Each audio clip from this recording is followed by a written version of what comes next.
Caribbean सागर के बीच एक परिवार अपने याट पर छुट्टियां मना रहा होता है। माँ जूलिया तैरने के लिए पानी में कूद जाती है और वहां पर आराम करते वक्त उसे कुछ अजीब सा महसूस होता है, लेकिन क्योंकि आसपास कुछ दिखाई नहीं देता वो सोचती है कि शायद उसका भ्रम होगा। कुछ सेकंड बाद वही अजीब एहसास फिर से होता है। इस बार भी कुछ नजर नहीं आता, लेकिन वो अब घबरा जाती है और याट की तरफ वापस तैरना शुरू कर देती है।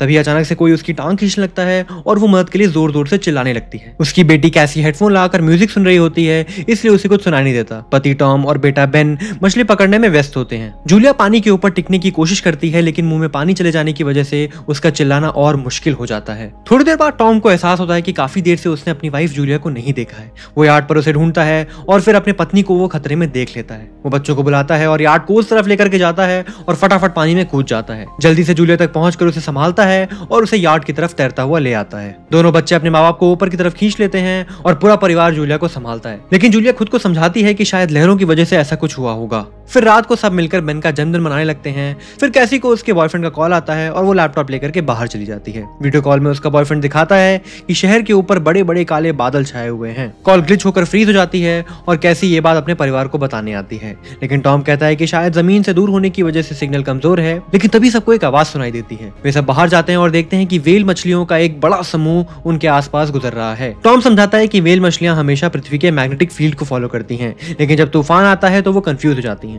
अचानक याट जोर से हिलती है और बेन गिर जाता है। टॉम को चिंता होती है कहीं याट को कुछ नुकसान तो नहीं पहुंचा, इसलिए वो डाइव करके नीचे चेक करने चला जाता है। कुछ देर बाद वो सतह पर वापस आता है, लेकिन उसके कंधे पर एक बड़ा घाव हो चुका था। जूलिया तुरंत उसका जख्म सीती है। टॉम बताता है कि पानी के अंदर उसे ऐसा लगा जैसे उसके पीछे कोई बहुत बड़ा जीव था, लेकिन जब उसने मुड़कर देखा तो प्रोपेलर से कट लग गया। वो कहता है कि जो भी कोई चीज थी वो बहुत बड़ी थी। टॉम को याट पर काफी नुकसान दिखाई देता है, इसलिए उन्हें मदद बुलानी पड़ती है। जूलिया बार बार रेडियो पर कोशिश करती है, कैसी फोन पर सिग्नल ढूंढती है, लेकिन कुछ भी काम नहीं करता। तभी कैसी को एक अजीब सा जीव दिखाई देता है और वो चिल्ला उठती है, लेकिन वो बस बेन होता है जो मास्क पहनकर मजाक कर रहा होता है। कुछ देर बाद याट पूरी तरह से बंद हो जाती है और समुद्र के बीच में फंस जाती है। जूलिया को रेडियो में एक आवाज सुनाई देती है, लेकिन आवाज इतनी खराब होती है कि उसे कुछ समझ नहीं आता। टॉम अपने परिवार को बताता है कि उनके पास सिर्फ 4 दिन का खाना पानी बचा है और अब उन्हें किसी मछली पकड़ने वाली नाव का इंतजार करना होगा।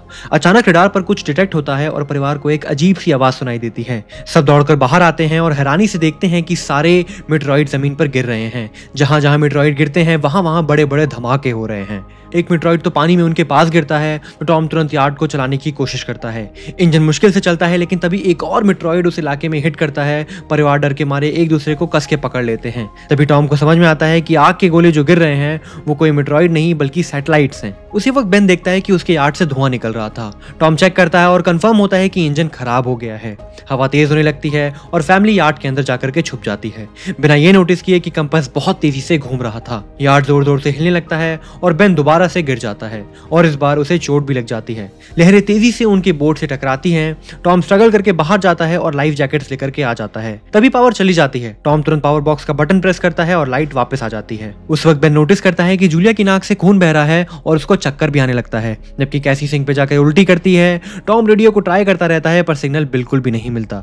अचानक एक तेज हाई पिच नॉइस आती है और हवा और भी स्ट्रांग हो जाती है। जूलिया दरवाजे को बंद करने की कोशिश करती है, पर एक हैच खुल जाता है और हवा खिड़कियों को तोड़ने लगती है। टॉम एक फ्लेयर जलाता है और थोड़ी देर बाद अंधेरा चला जाता है। अगली सुबह परिवार शॉक में उठती है कि स्टॉर्म से वो बच तो गए हैं, लेकिन उनका याट आधे से ज्यादा तबाह हो चुका है। जब वो बाहर आते हैं तो देखते हैं कि समुद्र का सारा पानी गायब हो चुका है और अब उनकी याट एक जमीन पर अटकी हुई है। पूरा परिवार ये सब देख करके शॉक में आ जाता है। कैसी सिग्नल चेक करती है पर नेटवर्क बिल्कुल डाउन होता है। बेन 2 मरे हुए क्रैब से खेलने लगता है। टॉम कंपास चेक करता है और देखता है कि वो उल्टा हो गया है। ये जो चीज ये लोग विटनेस कर रहे थे ये आज से 7 लाख साल पहले हुआ था। कैसी को लगता है कि उसका बॉयफ्रेंड मर गया होगा और वो एकदम टूट जाती है। जब जूलिया उसे समझाने आती है तो कैसी उसे दूर कर देती है और छुपने चली जाती है। जूलिया और टॉम बची हुई सप्लाई देखते हैं। बेन अपने बर्थडे बैलून्स को एक पत्थर से बांध देता है ताकि शायद कोई बचा हुआ सर्वाइवर देख ले तो उन्हें हेल्प कर सके। टॉम फिर रेडियो को ट्राई करता है और इस बार एक आदमी से कनेक्शन हो जाता है। उसका नाम नाव होता है और वो एक सबमरीन का कैप्टन होता है। उसकी सबमरीन भी इनके यार्ड की तरह जमीन पर अटक चुकी थी। वो कंफर्म करता है कि मैग्नेटिक पोल्स रिवर्स हो गए हैं, इसलिए ओशन पीछे हट गया है और जो शहरों की जमीन थी वो डूब गई है। वो कहता है कि उसने अब तक और सर्वाइवर्स नहीं देखे और कम्युनिकेशन सिस्टम्स बिल्कुल डाउन हो गए हैं। वो आदमी ये भी कहता है कि पोल्स वापस से रिवर्स होंगे और शायद एक हफ्ते में वो समुद्र वापस इस जगह पर आ जाए। वो फैमिली को वार्न करता है कि जितना हो सके उतनी ऊंची जगह पर चढ़ जाओ, क्योंकि जब पानी वापस आएगा तो वो बहुत खतरनाक होगा। वो बोलता है कि उसका पार्टनर क्रैश में मर गया है और सबमरीन में बस 3 लोग की जगह बाकी है। जूलिया और टॉम उससे कहते हैं कि प्लीज हमारे बच्चों को बचा लो। वो उन्हें अपने कोऑर्डिनेट्स देता है। टॉम कैलकुलेट करता है कि सबमरीन तक पहुंचने में 2 से 3 दिन लग जाएंगे। वो फैमिली से कहता है कि आज रात अच्छे से आराम कर लो, कल सुबह हम निकलेंगे। अगली सुबह फैमिली सामान पैक कर रही होती है कि तभी टॉम को पास में कुछ हिलता हुआ दिखता है। वो एक लंगड़ा आदमी होता है जिसके हाथ में हारपून होती है और उसके साथ एक कुत्ता लगातार भौंक रहा होता है। टॉम उसके पास जाता है और उसे पानी की बोतल देता है, लेकिन वो आदमी कुछ ऐसी भाषा में बोलता है जो टॉम समझ नहीं पाता। पानी पीने के बाद वो अजनबी अचानक से टॉम के सर पर बोतल मारता है और चेहरे पर जोर जोर से लात मार देता है। जूलिया डर के मारे भागती है, लेकिन तब तक देर हो चुकी होती है। वो आदमी टॉम के पेट पर हारपून घुसा देता है। टॉम कुछ पल तक तड़पता है और फिर वो आदमी टॉम की गर्दन भी काट देता है। फिर वो आदमी जूलिया के पीछे भागता है और उस पर हारपून फेंकता है, जिससे उसके कंधे में चोट लग जाती है। जूलिया दर्द सहते हुए यार्ड के अंदर भागती है और बच्चों को बोलती है कि चुपचाप छुप जाओ। वो दरवाजा लॉक कर देती है और कैसी और बेन सोफे के अंदर घुस जाते हैं। जूलिया फिर उन्हें फ्लेयर गन पकड़ाती है और खुद एक चाकू लेकर बाथरूम में छुप जाती है। वो आदमी दरवाजे पर जोर जोर से धक्के मारता है और आखिर अंदर घुस जाता है। पहले तो वो थोड़ा बहुत खाना खाता है और फिर उसके बाद यार्ड में जूलिया को इधर उधर ढूंढने लगता है। फिर बाथरूम की तरफ जाता है, लेकिन जूलिया समझदारी से एक छोटे से छेद से बाहर निकल जाती है। वो आदमी सोचता है कि शायद जूलिया यहाँ से भाग गई होगी, लेकिन जैसे ही जूलिया उस छेद से बाहर निकलती है, उसका कुत्ता उसे देख लेता है और भौंकने लगता है। कुत्ता उस पर झपटता है तो जूलिया चाकू से उसे मार डालती है। कुत्ते की चीख सुनकर वो आदमी बाहर आता है और अपने कुत्ते की लाश देखकर वो आग बबूला हो जाता है। इस बीच जूलिया यार्ड के दूसरे साइड से अंदर जाने की कोशिश करती है। वो ऊपर चढ़ती है और टूटी हुई खिड़की से अंदर घुस जाती है, लेकिन वो आदमी पहले ही वहां पहुंच जाता है। वो उसे पकड़कर जोर से मुक्का मारता है, जिससे वो नीचे गिर जाती है। जूलिया फर्नीचर पकड़कर बचने की कोशिश करती है, लेकिन वो आदमी उसे लात मारकर दूर फेंक देता है। फिर वो उसकी कलाई पर पैर रख देता है ताकि वो चाकू दोबारा छू ना सके, और उसका बाल पकड़कर वो उसके चेहरे को जमीन पर मारता है और फिर वो जूलिया को सोफे पर फेंक करके उसका गला दबाने लगता है। बच्चे ये सब कुछ देख रहे होते हैं। कैसी बाहर निकलकर फ्लेयर गन चलाती है और सीधा उस आदमी को लगती है। वो जल उठता है और यार्ड में आग फैलने लगती है। बच्चे और जूलिया भागने लगते हैं, लेकिन जूलिया तब से वापस आती है और उस आदमी को एक लात मारती है और मैप और बैग उठा करके वहां से भाग जाती है। बेन और कैसी अपने पापा के पास जाकर रोने लगते हैं। जूलिया भी उनके साथ बैठती है और तीनों मिलकर आंसुओं के साथ टॉम को आखिरी अलविदा कहते हैं। तभी वो डरावना आदमी उस नाव से बाहर निकल आता है और फैमिली फिर से भागने लगती है। कुछ देर बाद वो नाव एक बड़े धमाके के साथ उड़ जाती है। थोड़ी दूर चलने के बाद वो लोग एक छोटे से झरने के पास रुकते हैं ताकि थोड़ा आराम कर सकें। कैसी सोचती है कि शायद वो पागल आदमी उनके पास वो गुब्बारे देखकर आया हो। ये सुनकर बेन खुद को कसूरवार मानता है कि इसी की वजह से शायद इसके पापा की डेथ हुई है। जूलिया उसे समझाती है कि इसमें उसकी कोई गलती नहीं थी और सबको आगे बढ़ने को कहती है, क्योंकि वो आदमी अभी भी उनके पीछे था। रास्ते में एक छोटे से तालाब के पास बेन एक मरी हुई शाख को देख करके हैरान हो जाता है।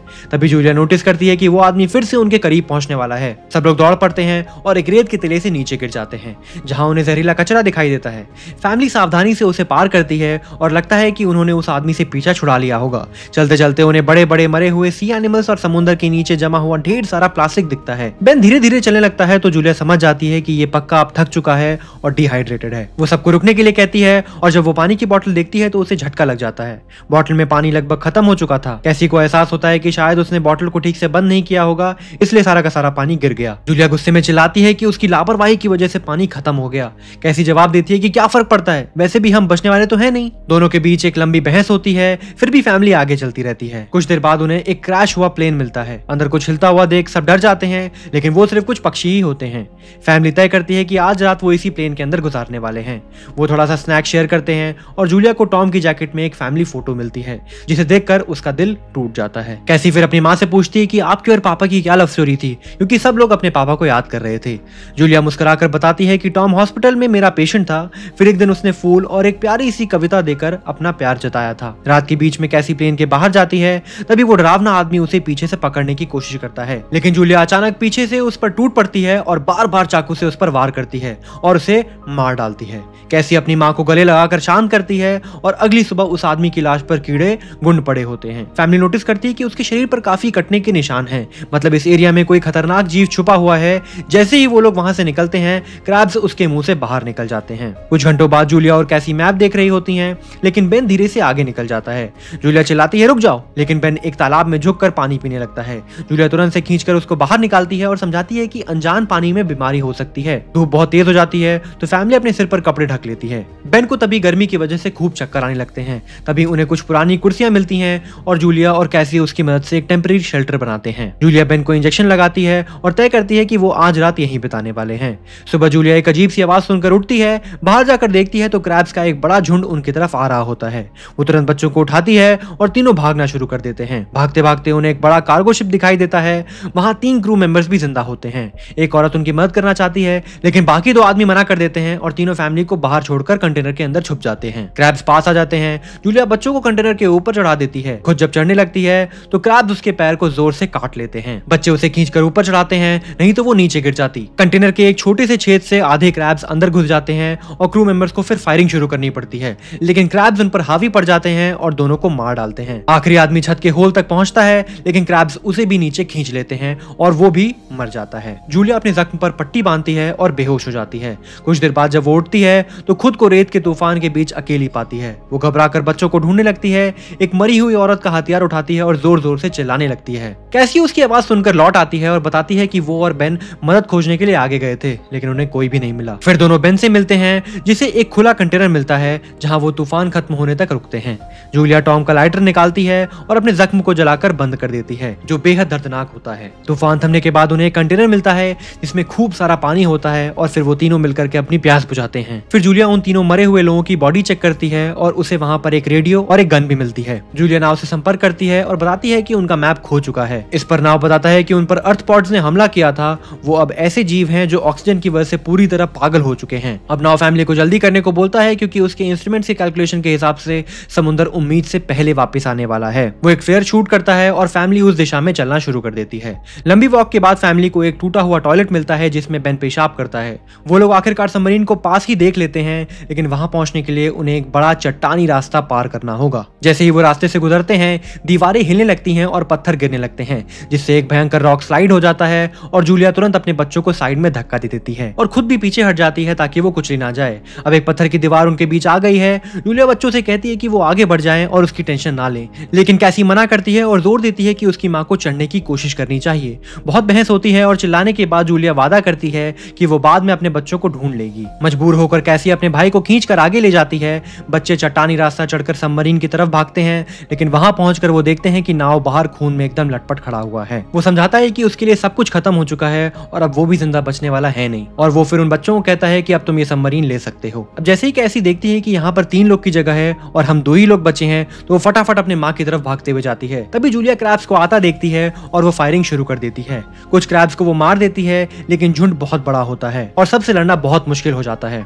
उसी वक्त कैसी दीवार के ऊपर दिखाई देती है और हाथ आगे बढ़ाती है, तो जूलिया अपने घायल पैर के बावजूद तेजी से चढ़ने की कोशिश करती है। कैसी की मदद से वो दूसरी तरफ पहुंच जाती है और दोनों साथ में सबमरीन की तरफ भागने लगते हैं। बेन पहले से ही सबमरीन के ऊपर खड़ा होता है और फायर को खोल देता है, ताकि जब तक इसकी फैमिली ऊपर चढ़ रही है तब तक क्रैब्स डिस्टर्ब रहें। वो केकड़े नाव के शरीर तक पहुंचते हैं और तुरंत उसे खाने लग जाते हैं। जूलिया गन उठाती है और फायरिंग जारी रखती है। जब तक बच्चे अंदर नहीं चले जाते तब तक वो फायरिंग करती रहती है। जब वो बच्चे सुरक्षित अंदर चले जाते हैं, जूलिया समझती है कि गोलियां खत्म हो चुकी है और वो उस गन को केकड़ों के ऊपर फेंक देती है और खुद भी अंदर जाकर के हैच को अच्छे से लॉक कर देती है। और पूरा परिवार फिर क्रैब्स को सबमरीन के चारों तरफ खिड़की से देखता है। इसी वक्त समुद्र वापस आ जाता है, तो तीनों तुरंत अपनी सीटों पर बैठकर बेल्ट पहन लेते हैं और एक दूसरे का हाथ पकड़ लेते हैं। तेज लहरें सबमरीन को इधर से उधर जोर जोर से फेंकना शुरू कर देती है, जिससे जूलिया को पूरी जर्नी के विजन दिखने लगते हैं और कैसी उल्टी कर देती है। जल्दी वो हाई पिच आवाज वापस आती है और फैमिली बेहोश हो जाती है। कुछ देर बाद जूलिया और बच्चे होश में आते हैं और खुद को जिंदा देखकर खुश हो जाते हैं।